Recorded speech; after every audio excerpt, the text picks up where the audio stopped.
ప్రేక్షకులందరికీ నమస్కారం. నేను దేవులపల్లి బాలచంద్ర శర్మ, బృహస్పతి జ్యోతిషాలయం. ఆదిత్యాయ చ సోమాయ మంగళాయ బుధాయ చ గురుశుక్ర శనిభ్యశ్చ రాహవే కేతవే నమః. ఈరోజు మనం అక్టోబర్ నెలకు సంబంధించి మాస ఫలితాలు 12 రాశులవి కూడా చూసుకుందాం. అందులో ప్రథమంగా మేషరాశి వారి యొక్క మాస ఫలితాలు. ఈ యొక్క మేషరాశి వారు ఈ నెలలో ప్రథమార్థంలో మిశ్రమ ఫలితాలు గోచరిస్తూ ఉన్నాయి. వారి యొక్క భాగస్వాములకు సంబంధించి, అంటే పర్సనల్ జీవితానికి సంబంధించి, పర్సనల్ లైఫ్కి సంబంధించి భార్యాభర్తల మధ్యలో ఏవైనా చిన్న చిన్న చికాకులు, గొడవలు రావచ్చు. అదే వ్యాపారస్తులకు సంబంధించి ఎవరైనా సరే పార్ట్నర్స్ మధ్యలో కూడా కాస్త పొరపచ్చాలు వచ్చేటువంటి అవకాశాలు ఉన్నాయి. కాబట్టి కాస్త జాగ్రత్తగా చూసుకోవడం మంచిది. ఇక విద్యార్థుల విషయానికి వస్తే, పిల్లలు ఎవరైతే ఉంటారో వారు ఒక టీమ్గా పనిచేయడము ఎక్కువగా ఆసక్తి చూపించడం కానీ, లేదా ఒక టీమ్గా ఏదైనా ఒక ప్రాజెక్ట్ చేయడం కానీ, అలాంటి పనులు ఏమైనా పెట్టుకుంటే కాస్త జాగ్రత్త వహించండి. ఎందుకంటే మీ యొక్క పనిని, మీ యొక్క తెలివిని వాడుకొని మిగిలిన వారు వారి యొక్క కీర్తిని వారు తీసుకోవడం జరుగుతుంది. అలాగే ఉద్యోగస్తుల విషయానికి వస్తే, మీరు ఏదైతే ఒక ప్రాజెక్ట్కి పనిచేస్తూ ఉన్నారో వాటిలలో కాస్త జాగ్రత్తగా ఉండవలసి ఉంది. మేషరాశి వారికి అక్టోబర్ నెలలో ద్వితీయార్థానికి సంబంధించి, అంటే 3వ వారం నుండి ఆఖరు వారం వరకు కూడా కాస్త మంచి ఫలితాలు గోచరిస్తున్నాయని చెప్పొచ్చు. ఇక ప్రత్యేకంగా ఈ యొక్క రాశి వారందరూ కూడా, విద్యార్థులు కానీ, గృహిణులు కానీ, ఉద్యోగం చేసేవారు కానీ, వ్యాపారస్తులు కానీ ప్రత్యేకంగా చేయవలసినటువంటి పనేమిటి అని అంటే సుబ్రహ్మణ్యేశ్వర స్వామి ఆరాధన. సుబ్రహ్మణ్యేశ్వర స్వామి అంటే జంట నాగులు.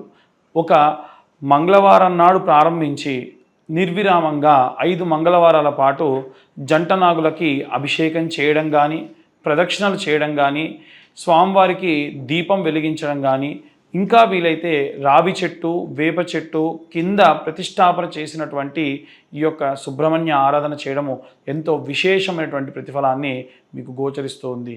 ఇక అక్టోబర్ నెలలో మీరు ప్రత్యేకంగా మనకు అమ్మవారి యొక్క నవరాత్రులు వస్తున్న సందర్భంగా, నవరాత్రి సందర్భంగా ఈ 9 రోజులు కూడా ఏవైనా సరే నియమనిష్టలు పాటించడము, లేదా ఈ 9 రోజుల్లో అమ్మవారికి సంబంధించి మీ ఇష్టం వచ్చినటువంటి అవతారాన్ని, బాలా త్రిపుర సుందరి కానీ, మహిషాసుర మర్దిని కానీ, అలా మీకు తోచిన అమ్మవారికి ఏవైనా ప్రత్యేక నైవేద్యం చేసి పెట్టడము విశేషమైనటువంటి ప్రతిఫలాల్ని మీకు గోచరిస్తూ ఉంది.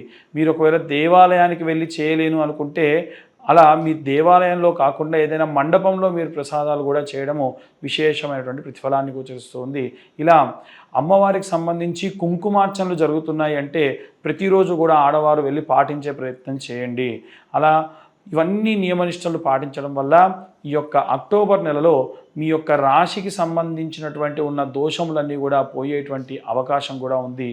ఇక మీరు ఏవైనా సరే దానము చేయాలి అనుకుంటే ప్రత్యేకంగా కందిపప్పు, కందులను బ్రాహ్మణులకు దానం ఇస్తే వారు దాన్ని తినొచ్చు తినకపోవచ్చు. కాబట్టి కందిపప్పును కిలోంబావు ఒక మంగళవారం నాడు ఎర్రటి వస్త్రంలో ఉంచి బ్రాహ్మణులకు దానం చేయండి.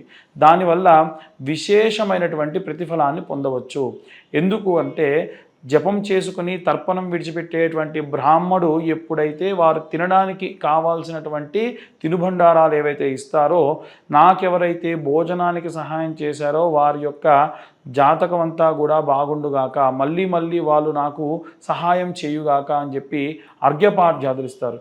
కాబట్టి మీ యొక్క జాతకానికి సంబంధించినటువంటి దోషములు ఏమున్నా పోవాలి అంటే ఈ మేషరాశి వారందరూ కూడా ఇప్పుడు మనం చెప్పినటువంటివన్నీ కూడా చేయొచ్చు. ఇక ప్రత్యేకంగా విద్యార్థుల విషయానికి వస్తే, సరస్వతి యంత్రము ఇప్పుడు మీకు డిస్ప్లే అయ్యేటట్టుగా మేము ప్రయత్నం చేస్తాం ఛానల్ ద్వారా.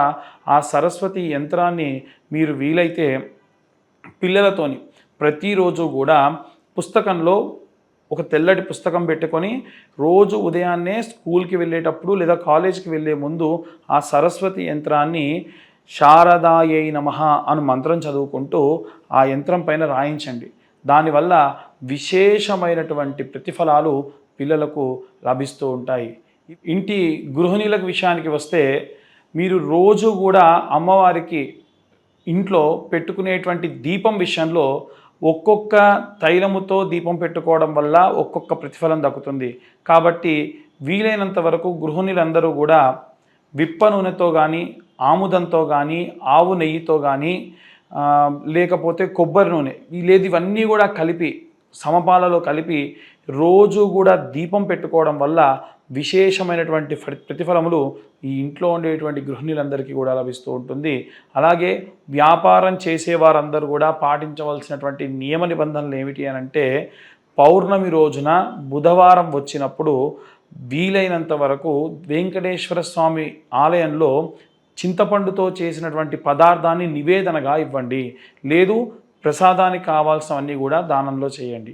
అలాగే ఉద్యోగస్తులందరూ కూడా పాటించవలసినటువంటి నియమ నిబంధనలు ఏమిటి అని అంటే, వీలైనంత వరకు శనగలు, నానబెట్టిన శనగల్ని ప్రసాదంగా పంచిపెట్టే ప్రయత్నం చేయండి. దత్తాత్రేయ స్వామి దేవాలయంలో కానీ, లేదా మీ దగ్గరలో ఉండేటువంటి గురు పరంపర అయినటువంటి దేవాలయాలు వీటిలలోనైనా సరే శనగలు, నానబెట్టిన శనగల్ని ప్రసాదంగా నివేదన చేయడం కానీ, గోవులకు పెట్టడం కానీ విశేషమైనటువంటి ప్రతిఫలాలు వస్తాయి.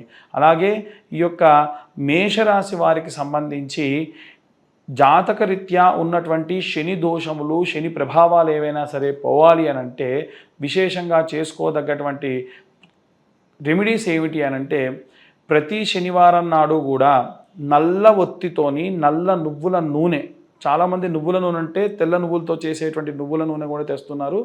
నల్ల నువ్వులతో చేసేటువంటి నువ్వుల నూనెతోని దీపం వెలిగించండి. దీపం వెలిగించేప్పుడు కూడా చాలామంది ఉత్తర దక్షిణాలు పెడుతున్నారు. అలా కాకుండా తూర్పు పడమరలుగా ఈ దీపాన్ని పెట్టండి. ఇలా చేయడం వల్ల జాతకరీత్యా ఉన్నటువంటి శని దోషములన్నీ కూడా పోతాయి. ఇక విద్యార్థుల విషయానికి సంబంధించి సరస్వతి యంత్రం గురించి చెప్పాను.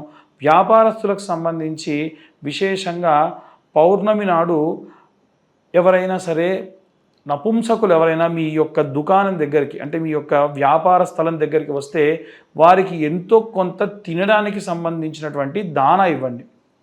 తినడానికి సంబంధించి ఏమైనా ఇవ్వండి. దీనివల్ల కూడా ప్రత్యేకమైనటువంటి వ్యాపారాభివృద్ధి కూడా కలుగుతుంది. ఇలా మేషరాశి వారందరికీ కూడా ఈ యొక్క అక్టోబర్ నెలలో ఉండేటువంటి జాతక ప్రతిఫలములు. స్వస్తి.